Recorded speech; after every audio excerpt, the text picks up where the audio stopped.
I'm Juanita. Standing in my old living room, I clutch my hands so tightly that my knuckles turn white. The room feels like a courtroom, cold and unwelcoming. The front doorknob rattles, and then the door opens. My mother walks in first, dragging her luggage as if she's just stepped off a glamorous runway, not a month-long vacation. My older sister follows, then my brother, and finally my father with two duty-free bags swinging at his side. They're laughing, but the laughter stops abruptly when they see us. My mother's smile freezes on her face, and my father takes a half-step back. My sister blinks, as if she can't understand the heavy atmosphere. Then my mother's eyes land on me and widen. "Juanita," she breathes, confused. "Why are all these people here?" Before I can answer, Ms. Foster, a serious-looking woman from child welfare, steps forward with a calm that comes from years of experience. "Mrs. Thompson," she says, "we need to talk about your daughter's well-being during your absence."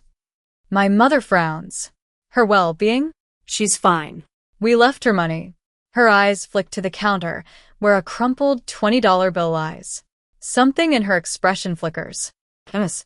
Foster continues, "We've documented the state of the home, the lack of food, and the absence of any contact or supervision." My father stiffens. "Supervision? She's 12, not a little kid." Mr. Clark, my school counselor, speaks quietly. "She missed a whole week of school, and you didn't answer our calls." My mother snaps. "No, you must have called at the wrong time."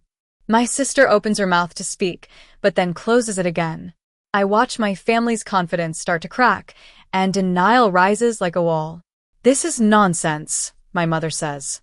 "Juanita, tell them you're okay." I look at her steadily. "I was hungry and alone," I say quietly. Her face turns pale. "That's an over-exaggeration." Ms. Foster gestures to my open notebook on the table. She documented everything: dates, times, what she ate, and when you didn't call. My mother grabs the notebook with trembling hands and starts skimming the pages. Her breath hitches. "No," she whispers. "No, this can't be happening. It's like rewatching a nightmare. Let me go back to how it all began. My family is wealthy. My father is a successful stockbroker, and my mother is a socialite who loves to attend high-end parties. My older sister is popular at school, and my brother is the star of the football team. I'm just Juanita, the 12-year-old who often gets overlooked." One day, my parents decided to take a month-long trip to Asia. They were so excited about the exotic destinations and the chance to mingle with the rich and famous there. They were packing their designer suitcases, barely paying attention to me standing in the doorway. My mother handed me a crumpled $20 bill. "Don't lose this. It should be enough for you for a while. You're old enough to take care of yourself." My sister laughed and said, "Good luck not ruining the house." My brother just patted me on the head and said, "Stay out of trouble." I stood there, barefoot on the cold marble floor, holding the $20 as if it were a lifeline. They promised to call when they landed, but they didn't. The limousine drove away, and the big house fell into an eerie silence. For the first couple of days, I pretended I was fine. I made small sandwiches from the last bit of bread in the fridge and rationed the cereal. I told myself I was strong, just like an adventurer in a survival game.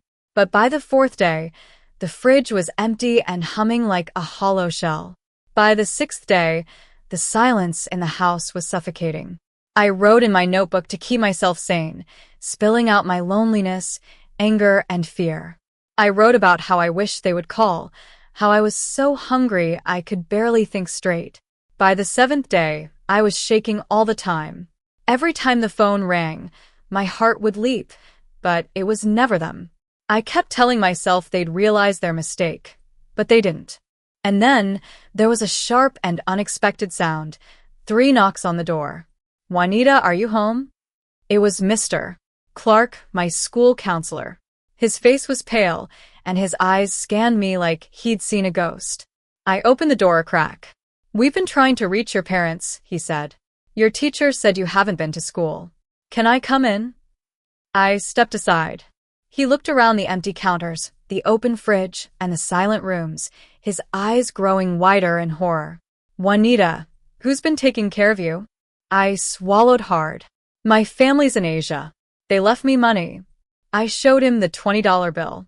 He tightened his jaw, and his eyes turned cold and angry. This is not okay, he said. And then he dropped the bombshell. I have to report this.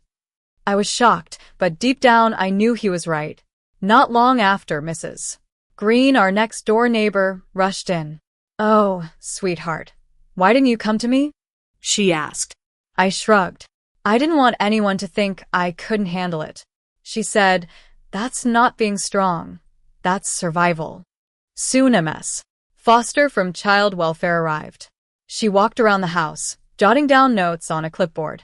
She didn't show any disgust or pity. She just documented everything. When she finished, she sat down with me. Juanita, you're going to stay with a responsible adult tonight. Someone you trust. My eyes went to Mrs. Green and she nodded. Is that okay with you? MS. Foster asked.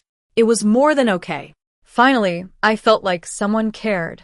But then, the fear of what would happen to my family hit me. MS. Foster didn't sugarcoat it. We're opening an official investigation. Leaving a minor unattended like this is a serious matter, and there might be consequences. I remember my notebook. It had started as a place to pour out my feelings, but now it was evidence. MS. Foster asked if she could use my notes, and I quietly went to my room to get it. When I handed it to her, she looked at the pages and her expression hardened. These will be important for the case, she said. At Mrs.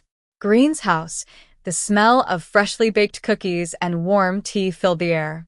It was a foreign but comforting smell. Mrs. Green made me soup and gave me a soft blanket. For the first time in a week, I felt warm and safe. Over the next few days, Mr. Clark and MS. Foster prepared for my family's return. I was a mix of scared and relieved. I knew the truth was going to come out, and I didn't know how my family would react.